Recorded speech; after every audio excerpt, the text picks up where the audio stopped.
नमस्कार दोस्तों, जय हिंद दोस्तों। मैं हर्ष कुमार आप लोगों के लिए टीचिंग एप्टीट्यूड का 9th लेक्चर लेके प्रस्तुत हुआ हूँ, जो है लर्नर कैरेक्टरिस्टिक्स। लर्नर का क्या क्या विशेषताएं हैं, आज हम प्रश्नों के माध्यम से इसकी थ्योरी को समझेंगे, जो काफ़ी महत्वपूर्ण है। चलिए तो मैं शुरू करता हूँ। सबसे पहले आपको लर्नर जो का कैरेक्टरिस्टिक्स, आप लोगों ने मेरे पहले बेसिक जो टीचिंग एप्टीट्यूड का मैंने बेसिक लेक्चर लिया था, उसमें मैंने आपको बताया था जो है त्रिनात्मक जो त्रिदिक मॉडल के बारे में आप लोगों से मैंने चर्चा किया था। तो बात करेंगे, ये जो आप जो तस्वीरें देख रहे हैं, ये जो डायग्राम के माध्यम से मैं आपको जो समझाऊंगा टीचर का जो है किस प्रकार से मॉडल रहता है टीचिंग का। तो सबसे पहले इसके मॉडल में हम बात करेंगे, टीचर सबसे पहले रहते हैं जो त्रिनात्मक है, और उसके बाद जो है सब्जेक्ट मैटर रिलेटेड बात करेंगे, फिर स्टूडेंट लर्नर की बात करेंगे। तो सबसे पहले जो है टीचिंग को टीचर की एबिलिटी भी प्रभावित करती है। यहाँ पर ये बात की जा रही है, किसी भी चीज़ को सीखते हैं तो अगर टीचिंग को टीचर की एबिलिटी प्रभावित करती है, मतलब जब हम पढ़ते हैं या जो पढ़ाते हैं उसके एबिलिटी, उसकी क्षमता जो है प्रभावित करती है। और साथ ही साथ जो है ये जो है स्टूडेंट या लर्नर सेंटर्ड रहते हैं। इसमें ये होता है, टीचिंग जो है लर्निंग को स्टूडेंट के भी कुछ गुण प्रभावित करते हैं, मतलब टीचिंग के माध्यम से जो टीचिंग मेथड है और जो सीखने वाला स्टूडेंट रहता है उसके कुछ गुणों को भी प्रभावित करती है। साथ ही साथ मैं बात कर रहा हूँ सब्जेक्ट मैटर का। इसमें जो है टीचिंग और लर्निंग को जो है हमारा जो है कंटेंट विशेषता प्रभावित करती है, मतलब टीचिंग और लर्निंग को जो हमारा कंटेंट है उसको भी कुछ विशेषताएं प्रभावित करती है। तो ये है आपका जो है टीचिंग का जो आप बात करेंगे इफेक्टिव जो टीएल मॉडल है, त्रिनात्मक जो मॉडल टीचिंग का है। तो अब हम आ जाते हैं इससे रिलेटेड पहले प्रश्न पर, तो आप लोगों को समझ में आया होगा। क्वेश्चंस कह रहे हैं यहाँ, which of the following factor influencing learning are not related to content। मतलब कौन सी विशेषता है जो हो सकता है टीचर से जुड़ी हो सकती है, ठीक है, और लर्नर से जुड़ी हो लेकिन कंटेंट से जुड़ी ना हो। तो क्या होगा, पहला जो है आप गौर से देखें, मतलब यहाँ पर एक प्रकार से पूछ रहा है कि कौन सा विशेषता हो सकता है कि टीचर से जुड़ा होगा, ठीक है, जैसा मैंने टीएल मॉडल अभी बताया हो सकता है, और लर्नर से जुड़ी हो लेकिन कंटेंट से जुड़ा नहीं होना चाहिए। तो यहाँ नॉट जो लगा हुआ है, नॉट रिलेटेड टू कंटेंट। तो पहला जो है बात करता है रेडीनेस एंड विल पावर। तो ये बात कर रहा है तत्परता और इच्छा शक्ति होनी चाहिए, मतलब किसी भी चीज़ को प्राप्त करने के लिए विल पावर होना चाहिए, जो कि बात बिल्कुल सही है। Learning and not related content, ये जो है गलत हो गया। तो यहाँ पर ये एक प्रकार से ये वाला स्टेटमेंट यहाँ पर सही है, लेकिन यह क्वेश्चन कर रहा था no learning are not related to content, मतलब तत्परता और इच्छा शक्ति होनी चाहिए, तो जो कि बात बिल्कुल सत्य है। और दूसरा जो कर रहा है ऑर्गेनाइजेशन ऑफ द कंटेंट और लर्निंग एक्सपेरिमेंट, और जो ऑर्गेनाइजेशन होता है वो कंटेंट कैसे ऑर्गेनाइज्ड है इसके बारे में बात कर, कंटेंट और लर्निंग की बात करता है कितना ऑर्गेनाइज्ड है, और जो कि ये बात गलत हो जाएगा बी नंबर। तो और ये सी का रहा है बेसिक पोटेंशियल ऑफ लर्नर, मतलब यह जो है बेसिक है पढ़ पाने का कि लर्नर में कितना पेशेंट पोटेंशियल है, ठीक है, पोटेंशियल है। तो ये बात सही है। और डी का रहा नेचर ऑफ द कंटेंट और लर्निंग एक्सपेरिमेंट, इसका जो है कंटेंट जहाँ भी कंटेंट आएगा वो गलत हो जाएगा। और लर्निंग अब ई नंबर का रहा है mastery over the subject matter, मतलब उस चीज में टीचर के बारे में का सब्जेक्ट मैटर जो टीचर के बारे में कर रहा है कि वो अपने विषय का महारथी होता है। तो जो ये बात तो सही हो जाएगी, तो ऑप्शन हो जाएगा 4 नंबर ए सी। अब देखिए कुछ और देख लेते हैं ए सी क्यों हुआ है। ए और सी जो दिया हुआ है रेडीनेस एंड विल पावर और साथ ही साथ बेसिक पोटेंशियल ऑफ लर्नर, ये जो बात ये डायरेक्टली जो है relate directly to the learner, ये डायरेक्टली जो है लर्नर पर होता है आधारित। अब मास्टरी जो ई नंबर जो दिया हुआ है mastery over the subject matter, ये रिलेटेड होता है डायरेक्टली टू टीचर, ये डायरेक्ट जो है प्रत्यक्ष रूप से टीचर। और ये जो बी और डी जो दिया हुआ है ऑर्गेनाइजेशन ऑफ कंटेंट्स और लर्निंग एक्सपेरिमेंट्स, और साथ ही साथ एक जो दिया है नेचर ऑफ कंटेंट और लर्निंग एक्सपेरिमेंट, ये जो बेसिकली फोकस किया जा रहा है किस पे, कंटेंट स्ट्रक्चर पर, इसलिए ये ऑप्शन करेक्ट हो इस सबसेट में। ठीक है, बी और डी, बाकी जो है ये गलत है। तो यहाँ पूछा था नॉट, तो इसी का ए और सी ई आ गया था।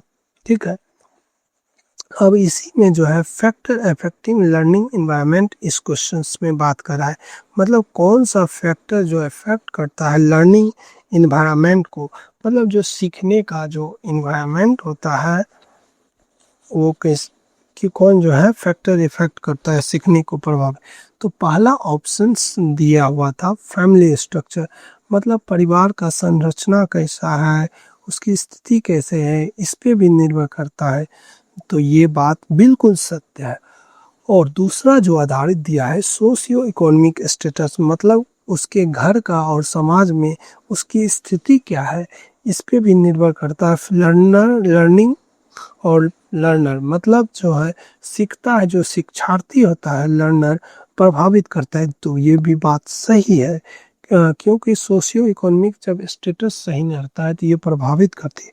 अब सी बोल रहा है कल्चरल बैकग्राउंड, मतलब उसका जो सांस्कृतिक जो बैकग्राउंड रहता है वो किस जगह से आता है, इसका भी काफ़ी प्रभाव पड़ता है लर्नर का। तो देख सकते हैं, तो आप जो है किस प्रकार देखिए इस क्वेश्चन में ही आपको थ्योरी भी आ रहा है, कितना अच्छा से आप क्वेश्चंस भी देख रहे हैं और समझ जाए।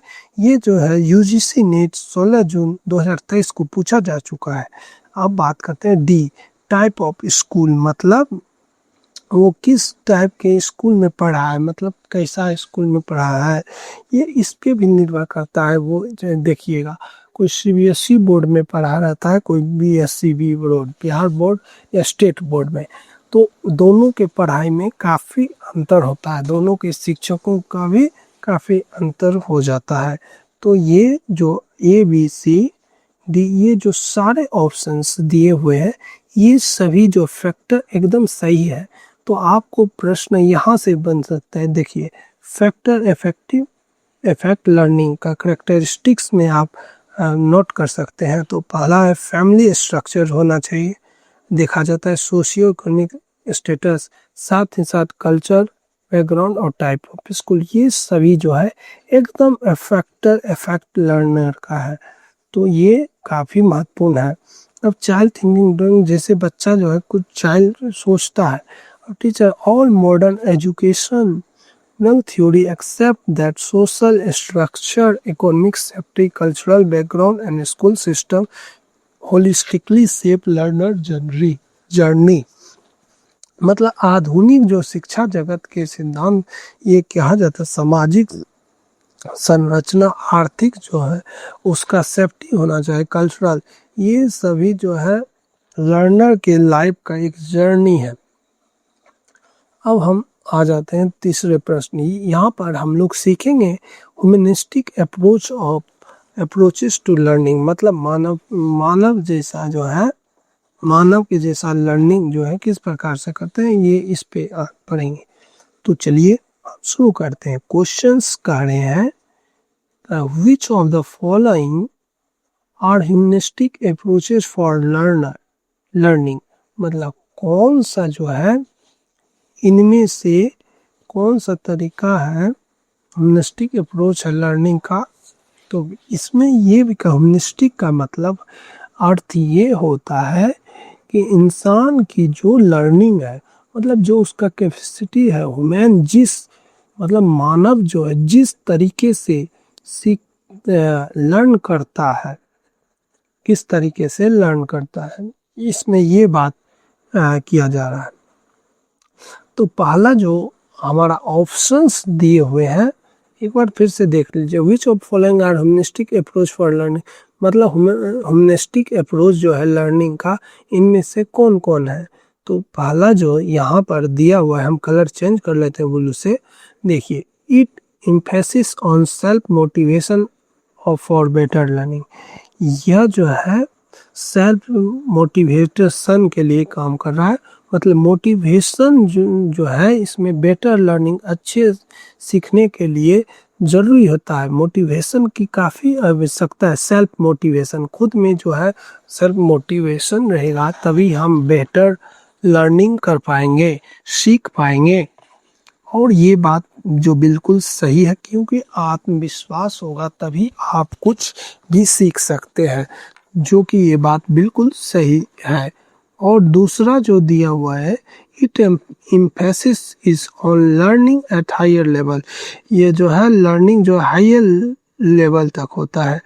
मतलब एक प्रकार से कहा जाए, लर्निंग जो आपको जो है हायर लेवल स्टडी में मिलेगा। जैसा हमने जो टीचिंग लेवल में पढ़ा था, मेमोरी लेवल, अंडरस्टैंडिंग लेवल और रिफ्लेक्टिव लेवल की हमने बात किया था पिछले क्लास में, मतलब वीडियो में आप इसके बारे में देख सकते हैं। ये भी बात सही है, क्योंकि it emphasis is on learning at higher level, बिल्कुल बात सही है कि लर्निंग जो है आपको जो है स्टडी से मिले, हायर लेवल के स्टडी से ही प्राप्त होगा। तो जो कि ये बात बिल्कुल सही है। और कराए, इट फोस्टर्स क्यूरियोसिटी, फोस्टर मतलब होता है प्रमोट, मतलब ये जो है जिज्ञासा को बढ़ावा देता है।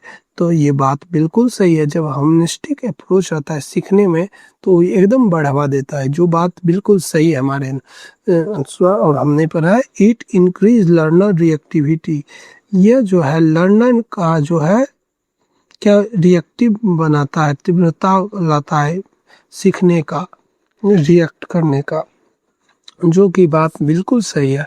करा it believes that learning becomes effective when it's need based, मतलब विश्वास करता है कि it believes that learning becomes effective, मतलब लर्निंग जो है इफेक्टिव बन जाता है व्हेन नीड्स बेस्ड।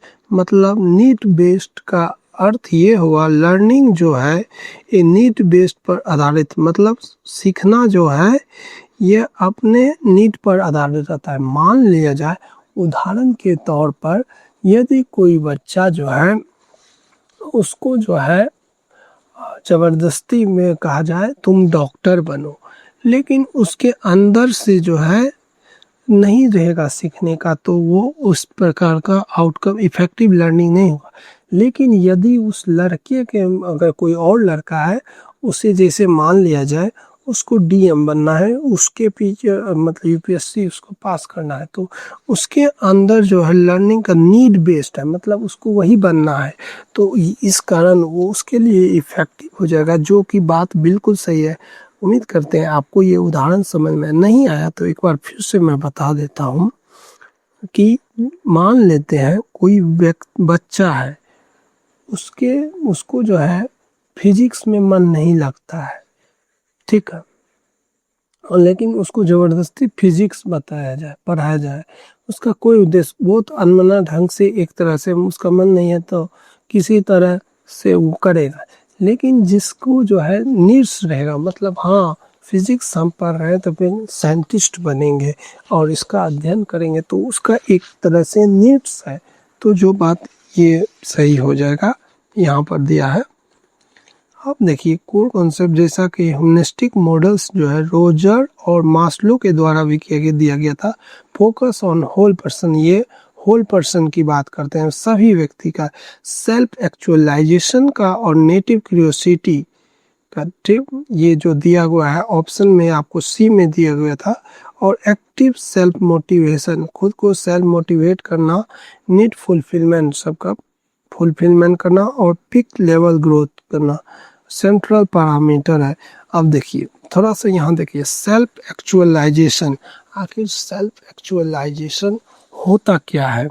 तो चलिए, humanistic approach treat learner as active agent of their own development, the simple reactive machine। Humanistic जो मानव का जो होता है, इंसान का लर्निंग का जो तरीका होता है, एक्टिव एजेंट के तौर पर आता है, वो खुद में डेवलप लाता है। ये बात सिंपल रिएक्टिव मशीन के लिए ये वैसे जरूरी है सेल्फ एक्चुअलाइजेशन। अब हम आगे बढ़ते हैं चौथे प्रश्न का। इसमें जो है हम लोग पढ़ लेंगे individual differences and development area. इनमें कौन कौन सा एरिया है डिफरेंट डेवलपमेंट। देखिए क्वेश्चंस कह रहे हैं, क्या कह रहा है गौर से पढ़िएगा। Which one of the following developmental area of individual difference will be affected if child does not want to play with other children, he or she feel shy। तो यहाँ क्वेश्चंस कर रहा है एक प्रकार का, मान लीजिए कि अगर कोई बच्चा है उसको दूसरे बच्चे के साथ जो है खेलना प्रीफर नहीं करता है, मतलब दूसरे बच्चे के साथ नहीं कर, क्योंकि वह थोड़ा शर्मीला है, शर्मीला स्वभाव है, नेचर है उसका। तो कौन जो है डेवलपमेंट होगा यहाँ पर होती है, उस पर फर्क पड़ेगा कि वो इफेक्ट होगा। तो ये पूछ रहा है individual difference affected if a child does not want to play. यदि जो है डेवलपमेंटल एरिया की बात कर रहे हैं, व्यक्तिगत डिफरेंस अंतर बताया जा रहा है। यदि कोई बच्चा है वो नहीं खेलना चाहता है दूसरे बच्चों के साथ, वो शर्मा जाता है, तो ये कौन सा डेवलपमेंट के अंतर्गत आएगा। देखिए ये फिजिकल डेवलपमेंट के अंतर्गत नहीं आएगा। और ये जो सोशल डेवलपमेंट यहाँ सही होगा। सोशल डेवलपमेंट इसलिए होगा यदि कोई बच्चा जो है दूसरे बच्चे के साथ नहीं खेलना प्रेफर करेगा, एक तरह से वो सामाजिक दूरी बनाएगा। तो इस प्रकार ये जो है डेवलप्ड नहीं होगा सोशल डेवलपमेंट यदि बच्चा। जबकि इमोशनल डेवलपमेंट में आपस में जुड़ाव रहता है, जैसे फ्रेंड सर्किल होता है खेलने का। और ये चौथा जो लैंग्वेज डेवलपमेंट भी होता है। जबकि यहाँ एब्सेंस हो रहा है, डज नॉट, यहाँ नॉट दिया, not want play with children. तो डेवलपमेंटल डिफरेंसेस जो है हम सोशल डेवलपमेंट में पढ़ते हैं। अब देखिए साइनेस डायरेक्टली इम्पैक्ट पीर इंटरेक्शन, मतलब ये जो साइनेस का जो प्रॉब्लम होता है, मतलब शर्मिंदगी का इम्पैक्ट पीर इंटरेक्शन जो दिखता है, इंटरेक्शन कोऑपरेटिव प्ले की बात करता है, यहाँ वो एब्सेंट हो जाएगा। Social domain most significant effect when the Pir play avoided. यदि वो सहपाठी के साथ नहीं खेलेगा या किसी समाज के साथ नहीं रहेगा, वो डेवलप नहीं होगा। ठीक, अब देख लेते हैं हम पांचवा प्रश्न को। ये काफी महत्वपूर्ण हो जाता है। अब देखिए, अब यहाँ पर दो प्रकार से दिया हुआ है फैक्टर, और अब देखते हैं फैक्टर इन्फ्लुएंस क्या क्या प्रभाव और लर्निंग इंस्ट्रक्शन। हाँ, इंस्ट्रक्शन जो है, इलस्ट्रेशन जो है, मतलब उदाहरण अब देखेंगे। तो यहाँ देखिए बात है साइकोलॉजिकल, अब मनोवैज्ञानिक तौर पर इसका मनोविज्ञान का उदाहरण क्या हो जाएगा। मनोविज्ञान जो है फैमिली से प्रभावित नहीं होता है, ठीक है। तो इसका जो है साइकोलॉजी जो है इंटेलिजेंस से बनता है, मनोविज्ञान इंटेलिजेंस उसके बौद्धिक से बनता है, एक तरह से कह सकते हैं। और जबकि सोशियो कल्चर हमें जो है कहाँ से प्राप्त है, ये फैमिली से हमें सामाजिक जो संस्कृति मिलती है, सामाजिक तौर पर हम लोग जुड़े रहते हैं वो परिवार में ही ना। तो ये बात सही है। ये बी का 4। अब सी का है इंस्टीट्यूशंस जो है किससे बेस्ड है, ये फैकल्टी रिलेशनशिप पर आधारित होता है। इसका उदाहरण है, ठीक है। अब हम देखते हैं डी का है टीचिंग और लर्निंग क्या है। ये दोनों जो है मेथड ऑफ टीचिंग है। एक बार आप लोगों को मैं फिर से बता देता हूँ कि साइकोलॉजिकल जब भी आएगा, साइकोलॉजिकल जो है किस पे आधारित है, ये आपका इंटेलिजेंस पर आधारित है। मैं हर बार अलग अलग कलर यूज करूँगा। और सोशियो कल्चर जो सामाजिक जो सोशियो कल्चर होता है, ये किस पे आधारित है, ये जो है हमारे परिवार पर बेस्ड रहता है। और जबकि इंस्टीट्यूशन की बात करेंगे, ये जो है फैकल्टी रिलेशनशिप की बात करता है एक संस्था। और टीचिंग लर्निंग की बात जो करता है वो है मेथड ऑफ टीचिंग है, ठीक। तो इसका मैं कह सकता हूँ ए का जो है ए का आपको थर्ड हो जाएगा, और बी का जो है फोर्थ हो जाएगा, सी का 2 हो जाएगा, और डी का। देखते हैं क्या ये सही है। बिल्कुल, देखिए ऑप्शंस में ये जहाँ जहाँ आया है तो आप देख सकते हैं ये उत्तर हो गया आपका ए का थर्ड, बी का 4, सी का 2, डी का फर्स्ट। जैसा आपको इस वेरिफिकेशन के तौर पर भी और समझा देते हैं। देखिए पहले साइकोलॉजी जो है, साइकोलॉजिकल जो है इंटेलिजेंस से रिलेटेड होता है। आपके इंटेलिजेंस कैसे हैं आप, बुद्धि से। अब सोशियो कल्चर जो है परिवार पर आधारित होता है। इंस्टीट्यूशन की बात करेंगे, ये जो है फैकल्टी रिलेशनशिप की बात करता है। जब किसी संस्था में रहते हैं तो वो फैक्चुअलिटी पर, फैकल्टी किस प्रकार का है। अब टीचिंग लर्निंग जो है एक टीचिंग मेथड ऑफ टीचिंग है। देखिए आप यहाँ भी समझ गए किस प्रकार का जो है फैक्टर इन्फ्लुएंस करता है। देखिए कोई जरूरी लगा, आप देखिए क्वेश्चन आंसर से ही, आप क्वेश्चंस के माध्यम से ही समझ पा रहे हैं, ठीक। आपने एक और छठा प्रश्न दिया हुआ है मैचिंग द इसमें हम सीखेंगे लर्निंग स्ट्रेटजी और एक्शंस के बारे में। तो क्या क्या स्ट्रेटजी है और एक्शन क्या क्या लिया गया, कौन सा कदम उठाया गया, ठीक है। स्ट्रेटजी कह रहा है planning strategy and focusing attention. एक साथ होगा, यहाँ थोड़ा छूट गया है, ठीक है। Planning and focusing attention. और जो कि आप लोगों के मुद्दे में कि 1 का थर्ड हो जाएगा setting goals of time. Planning strategy के तहत ही हम गोल को सेटिंग करते हैं, कितने देर पढ़ना है, कितना टाइम टेबल बनाना है, इस पे निर्भर करता है। और ये जो बी जो दिया हुआ है ऑर्गेनाइजिंग एंड रिमेम्बरिंग, मतलब संगठन बनाना, कंटेंट जो बनाना, कंटेंट को ऑर्गेनाइजिंग और रिमेम्बरिंग करने का जो बात करता है, इसको हम अंडरस्टैंडिंग लेवल से भी समझ सकते हैं। तो बी का जो है यूजिंग निमोनिक्स और इमेजनरी की बात करेंगे, निमोनिक्स होता है, ठीक। मतलब कोई भी चीज़ याद करने के लिए हम जो है शॉर्ट ट्रिक बनाते हैं, इमेज बनाते हैं, कुछ डाटा तैयार करते हैं, तब हमें आसानी से समझ में आता है। ऑर्गेनाइजिंग और रिमेम्बरिंग के लिए हमें निमोनिक्स बनाना पड़ता है, जिस प्रकार से मैं आपको निमोनिक्स भी बता रहा हूँ इधर जो दिया हुआ है स्ट्रेटजी में। अब बात करेंगे कंप्रीहेंशन। कंप्रीहेंशन जो है अंडरस्टैंडिंग लेवल में होता है। कंप्रीहेंशन का जो है एक प्रकार से हम बात कर सकते हैं क्रिएटिव एग्जाम्पल, अंदर समझने के लिए कुछ कुछ एग्जाम्पल उदाहरण हम देते हैं। अब डी में जो है कॉग्निटिव मॉनिटरिंग जो है की बात करते हैं, मतलब सेल्फ क्वेश्चनिंग, मतलब खुद से ही प्रश्न पूछते हैं। और जो कि इसका हो जाएगा डी का 2 number self questioning and self testing, मतलब खुद से कोई प्रश्न करते हैं और अपने आप को जांचते हैं क्या सही है, ठीक है। एनालिसिस करते हैं अपने आप। तो इसका ऑप्शंस ए का थर्ड, बी का 4, सी का फर्स्ट, डी का सेकंड हो जाएगा इनका आंसर। जैसा आप देखिए प्लानिंग जब भी करेंगे, प्लानिंग जो है सेटिंग गोल्स, मतलब प्लानिंग करने के बाद हमें जो गोल सेट करना पड़ेगा। और ऑर्गेनाइजिंग, मतलब कोई ऑर्गेनाइजिंग करेंगे तो निमोनिक्स बनाएंगे इमेज के माध्यम से भी।